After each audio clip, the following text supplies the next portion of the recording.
भगवते वासुदेवाय नमः। जय श्री कृष्णा, राधे राधे। हे प्रिय भक्तों, आज पौष मास के कृष्ण पक्ष की द्वादशी तिथि है और आज सफला एकादशी व्रत का पारण किया जाएगा।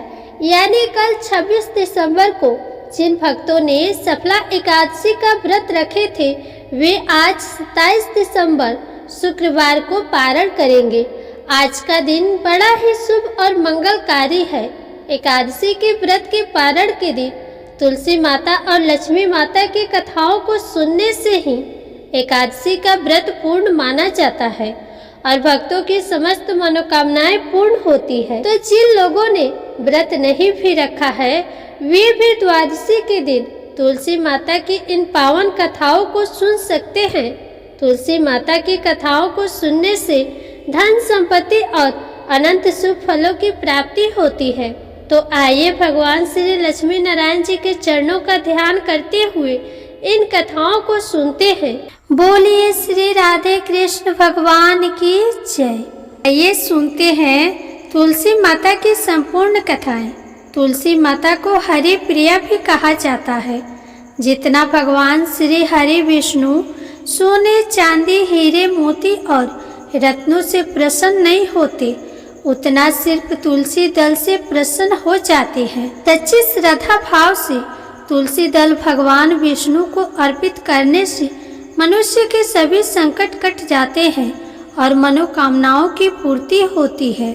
शास्त्रों के अनुसार एकादशी के दिन तुलसी जी में कभी भी जल नहीं चढ़ाना चाहिए क्योंकि तुलसी महारानी स्वयं एकादशी का निर्जल व्रत रखती है। लेकिन द्वादशी के दिन व्रत के पारण के समय तुलसी माता को जल अवश्य चढ़ाना चाहिए और पूरे विधि विधान से पूजा पाठ करके उनके कथाओं को सुनकर ही अपना व्रत खोले। ओम श्री गणेशाय नमः। एक बार एक गांव में एक बहुत ही बुजुर्ग महिला रहती थी। वह बहुत ही पूजा पाठ किया करती थी। वह रोज तुलसी माँ की पूजा करती थी और वह बुजुर्ग महिला रोज तुलसी माता से कहती, हे तुलसी माँ, तुम मुझे बहू दे, पीताम्बर की धोती दे, मीठा मीठा घास दे, बैकुंठ में वास दे, चटक की चाल दे, पटक की मौत दे, चंदन का काठ दे, रानी सा राज दे, दाल भात का भोजन दे, ग्यारस की मौत दे और कृष्ण जी का कंधा दे। वह बुजुर्ग महिला हर महीने में तुलसी माता की पूजा करती और उनके बिरले को रोज सींचती। तुलसी माता बुजुर्ग महिला की बात सुनकर धीरे धीरे सूखने लगी। तभी भगवान श्री कृष्ण जी ने देखा कि तुलसी माता सूख रही है और तभी एक दिन भगवान श्री कृष्ण तुलसी माता जी के पास प्रकट हुए और भगवान श्री कृष्ण जी ने तुलसी माता से पूछा, तुम क्यों सूख रही हो? सभी महिलाएं तुम्हारी पूजा करती है और तुमको रोज सींचती है, लेकिन फिर भी तुम रोज सूखती जा रही हो। इसका कारण क्या है? जिसके बाद तुलसी माता ने भगवान श्री कृष्ण जी से कहा कि हे प्रभु, एक बुजुर्ग महिला मेरे पास रोज आती है और रोज एक ही बात बोलती है, हे तुलसी माता, सबकी दाता, मैं तेरा बिरला सींचती हूँ, तुम मुझे बहू दे, पीताम्बर की धोती दे, मीठा मीठा घास दे, बैकुंठ में वास दे, चटक की चाल दे, पटक की मौत दे, चंदन का काठ दे, रानी सा राज दे, दाल भात का भोजन दे, ग्यारस की मौत दे और कृष्ण जी का कंधा दे। मैं उस बुजुर्ग महिला की सारी मनोकामनाएं पूरी कर सकती हूँ, लेकिन उसकी एक मनोकामना पूरी नहीं कर सकती। मैं कृष्ण जी का कंधा कहाँ से दूंगी? भगवान श्री कृष्ण जी तुलसी माता की बात सुनकर जोर जोर से हंसने लगे और फिर भगवान श्री कृष्ण जी ने तुलसी माता जी से कहा कि तुम चिंता मत करो, जब वह बुजुर्ग महिला की मृत्यु होगी तब मैं मौके पर आकर उसे कंधा दे दूंगा। अब जब वह बुजुर्ग महिला पूजा करने आए तो कह देना कि तुम्हें सब कुछ मिल जाएगा। कुछ दिनों बाद वह वृद्ध महिला ठोकर खाकर रास्ते में गिरकर मर गई। पूरे गांव के सभी लोग आए और उस महिला को सभी लोग धर्मात्मा मानते थे। उसको तुलसी जी की टोकरी कहते थे। उसके परिवार में कोई भी नहीं था, इसलिए गांव वालों ने ही उसके अंतिम संस्कार करने की योजना बनाई और उसे नहलाकर जब वैकुंठी पर बैठाने के लिए उसे उठाने लगे तो उसके मृत शरीर इतना भारी हो गया था कि उसे कोई उठा नहीं पाया। यह सब देखकर वहाँ के सभी लोग तरह तरह की बातें करने लगे और कहने लगे कि यह इतना पूजा पाठ करती थी, हर समय माला फेरती थी, इसलिए यह इतनी भारी हो गई है। वहीं पूरी गांव में चर्चा होने लगी कि डोकरी माई कोई भक्ति नहीं करती थी, यह छल कपट करती थी। हम जिसे धर्मात्मा समझते थे वह पापी है, जो कि किसी से भी नहीं उठ पा रही है। यह इसके कर्मों की सजा है। इधर भगवान ने सोचा कि मेरे भक्त की निंदा हो रही है, इसलिए भगवान ने बूढ़े ब्राह्मण का वेश धारण करके वहां पर आए और वहां पर एकत्रित लोगों से पूछने लगे कि यहाँ पर इतनी भीड़ क्यों लगी है, जिसे लोग कहने लगे कि यहाँ पर डोकरी माई मर गई है और पाप इतना था कि जिससे यह उठ नहीं पा रही है। सब उठा उठाकर थक गए। तब ब्राह्मण ने कहा, मुझे एक बार डोकरी के कानों में कहने दो, फिर वह देखो कैसे उठती है। तो सभी लोगों ने कहा कि आप भी प्रयास करके देख लीजिए। तब भगवान ने उस वृद्ध महिला के कानों में कहा कि हे डोकरी माई, देखो मैं आ गया। और जो डोकरी पूजा करते समय शब्द कहती थी वह शब्द उसके कानों में कहने लगे, तू बिरला सिचू तेरा, मैं करूँ निस्तारा मेरा। डोकरी माई बहू ले, बेटी ले, पोता ले, लड्डू ले, पीताम्बर की धोती ले, गहना ले, घी का घड़ा ले, मीठा मीठा खीर और पूड़ी ले, दाल भात का भोजन ले, धन दौलत ले, रानी सा राज ले, तुलसी जी का पत्ता ले, मुंह में गंगा जल ले, 11 को दिल ले, चंदन का दाग ले, कृष्ण जी का कंधा ले। इतना सुनते ही डोकरी हल्की हो गई। भगवान ने बोला, आओ और इसको उठाओ। भगवान ने हाथ लगाया और डोकरी माई उठ गई। सबको बड़ा आश्चर्य हुआ। उसे खूब धूमधाम से ले जाया गया। भगवान उसे अपने कंधे पर ले गए। पूरे गांव में उसकी चर्चा होने लगी, जिससे उसको मुक्ति मिल गई और वह वैकुंठ में चली गई। सभी लोग देखते रह गए। सभी लोगों ने देखा कि शमशान घाट तक तो ब्राह्मण साथ ही आया था, लेकिन अब वह दिखाई नहीं दे रहा है। इससे लोगों को समझ में आ गया कि वह कोई और नहीं, स्वयं भगवान ही बूढ़े ब्राह्मण के रूप में आए थे। बोलिए श्री तुलसी शालिग्राम की जय। बोलिए श्री लक्ष्मी नारायण भगवान की जय। बोलिए श्री राधा कृष्ण भगवान की जय। अब आइए तुलसी माता की अगली कथा को सुनते हैं। एक बार देवी तुलसी विवाह हेतु वर ढूंढने के लिए तीर्थ यात्रा पर निकली थी और ढूंढते ढूंढते वह गंगा किनारे पर पहुंच गई। उस वक्त गणेश भगवान गंगा किनारे तप कर रहे थे। उन्हें देखते ही देवी तुलसी उन पर मोहित हो गई और उनके मन में गणेश भगवान से विवाह की इच्छा उत्पन्न हुई। फिर देवी तुलसी ने गणेश जी के पास जाकर उनका ध्यान भंग कर दिया।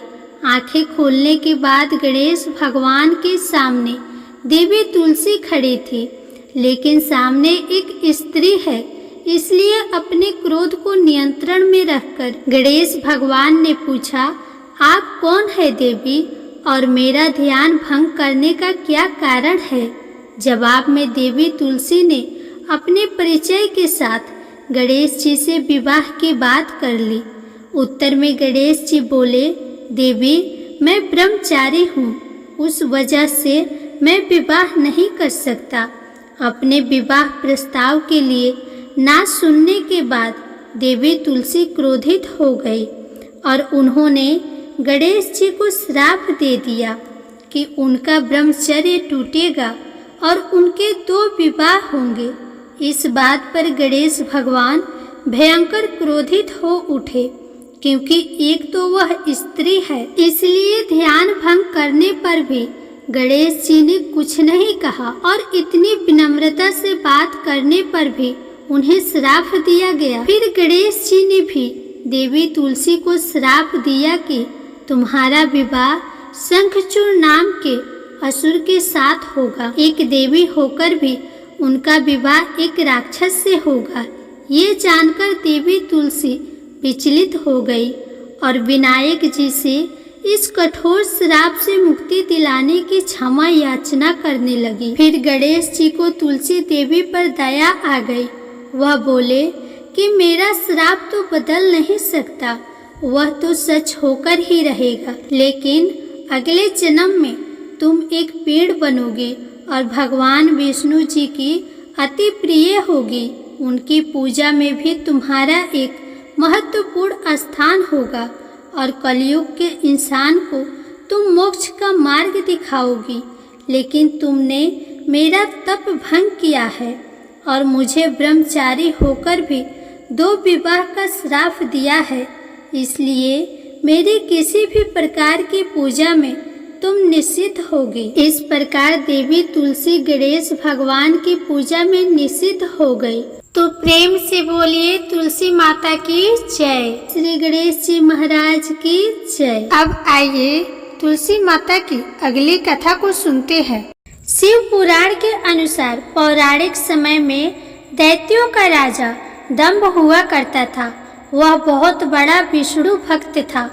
कई सालों तक उसके यहाँ संतान नहीं होने के कारण उसने शुक्राचार्य को अपना गुरु बनाकर उनसे श्री कृष्ण मंत्र प्राप्त किया। ये मंत्र प्राप्त करके उसने पुष्कर सरोवर में घोर तपस्या की। भगवान विष्णु उसकी तपस्या से प्रसन्न हुए और उसे संतान प्राप्ति का वरदान दे दिया। भगवान विष्णु के वरदान से राजा दंभ के यहाँ एक पुत्र ने जन्म लिया। इस पुत्र का नाम शंखचूड़ रखा गया। बड़ा होकर शंखचूड़ ने ब्रह्मा जी को प्रसन्न करने के लिए पुष्कर में घोर तपस्या की। तपस्या से प्रसन्न होकर ब्रह्मा जी ने उसे वरदान मांगने को कहा। तब शंखचूड़ ने वरदान मांगा कि वह हमेशा अजर अमर रहे तथा कोई भी देवता उसे नहीं मार पाए। ब्रह्मा जी ने उसे यह वरदान दे दिया और कहा कि वह बद्री वन में जाकर धर्मध्वज की पुत्री तुलसी जो तपस्या कर रही है उसे विवाह कर ले। शंखचूड़ ने वैसा ही किया और तुलसी के साथ विवाह के बाद सुखपूर्वक रहने लगा। उसने अपने बल से देवताओं, असुरों, दानवों, राक्षसों, गढ़ धर्मों, नागों, किन्नरों, मनुष्यों तथा त्रिलोकी के सभी प्राणियों पर विजय प्राप्त कर ली। वह भगवान श्री कृष्ण का परम भक्त था। शंखचूड़ के अत्याचारों से सभी देवता परेशान होकर ब्रह्मा जी के पास गए और ब्रह्मा जी ने उन्हें विष्णु के पास ले गए। विष्णु ने कहा कि शंखचूड़ की मृत्यु भगवान शिव के त्रिशूल से ही होगी, अतः आप उनके पास जाइए। भगवान ने उन्हें चित्ररथ नामक गढ़ को अपना दूत बनाकर शंखचूड़ के पास भेजा। चित्ररथ ने शंखचूड़ को समझाया वह देवताओं को उनका राज्य लौटा दे, परंतु शंखचूड़ ने मना कर दिया और कहा कि वह महेश्वर से युद्ध करना चाहता है। भगवान शिव को जब यह बात पता चली तो युद्ध के लिए अपनी सेना लेकर निकल पड़े और दानवों में घमासान युद्ध हुआ, परंतु ब्रह्मा जी के वरदान के कारण शंखचूड़ को देवता नहीं हरा पाए।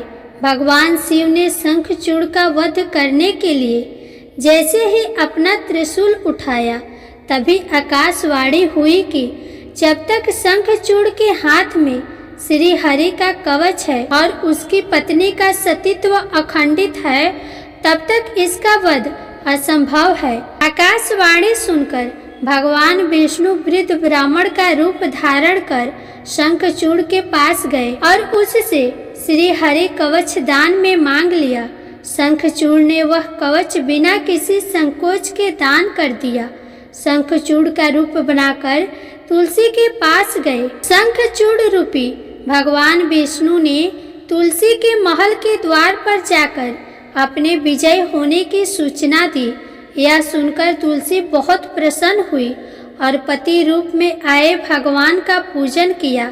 ऐसा करते ही तुलसी का सतीत्व तो खंडित हो गया और भगवान शिव ने अपने त्रिशूल से शंखचूड़ का वध कर दिया। जब तुलसी को ये बात पता चली कि वे उनके पति नहीं हैं बल्कि वे भगवान विष्णु हैं, तो क्रोध में आकर तुलसी जी ने कहा, आपने छल पूर्वक मेरा धर्म भ्रष्ट किया है और मेरे पति को मार डाला, अतः मैं आपको श्राप देती हूँ कि आप पाषाण होकर धरती पर रहे।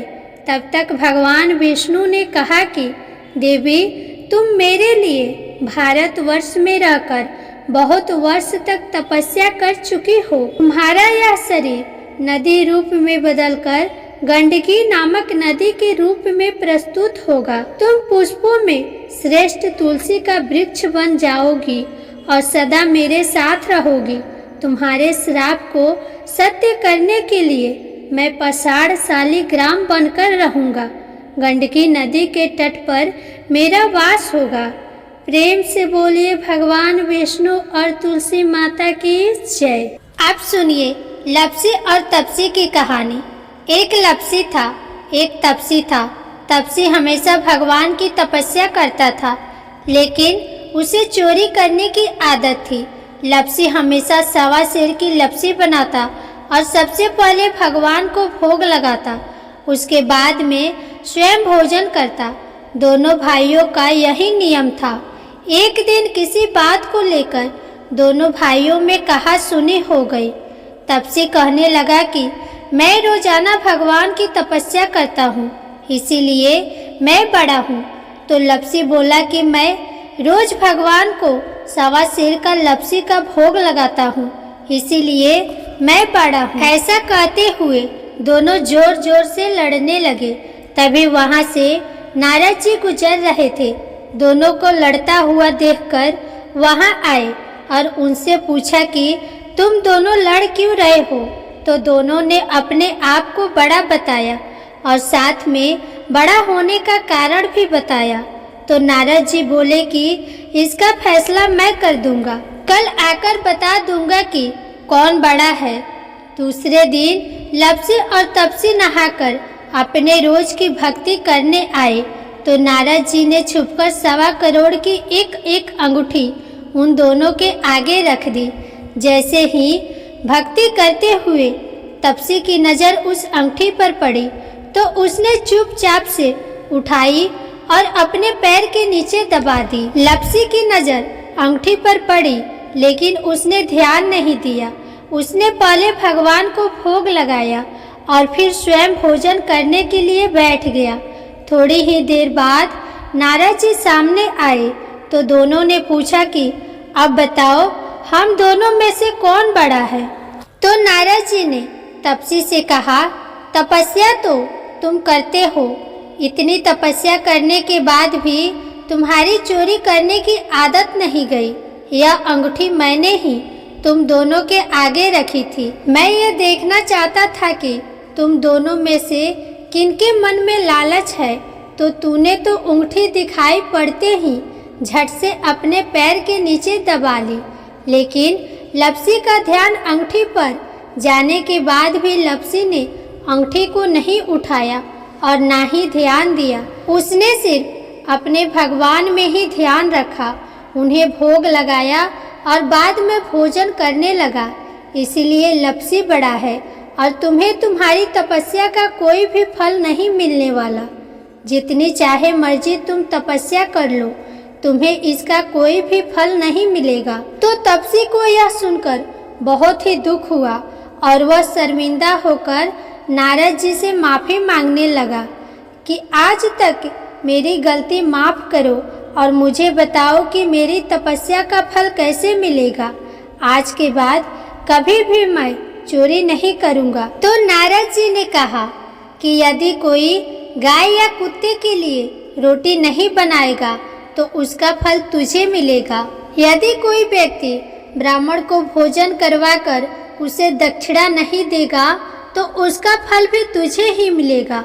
अगर किसी को सूट साड़ी देगा और उसके साथ भेंट स्वरूप कुछ रुपये नहीं देगा तो उसका फल भी तुझे ही मिलेगा। अगर कोई व्यक्ति दिए से दिया जलाएगा तो उसका फल भी तुझे ही मिलेगा। अगर कोई औरत आंगन लिपकर चौका नहीं लिपेगी तो उसका फल भी तुझे ही मिलेगा। यदि कोई व्रत कथा में सारी कहानी सुन ले लेकिन तुम्हारी कहानी ना सुने तो उसका फल भी तुझे ही मिलेगा। उसी दिन से हर व्रत कथा और कहानी के साथ लपसी तपसी की कहानी कही और सुनी जाती है। प्रेम से बोलिए भगवान श्री लक्ष्मी नारायण की जय, तुलसी माता की जय, एकादशी माता की जय, भगवान गणेश की जय।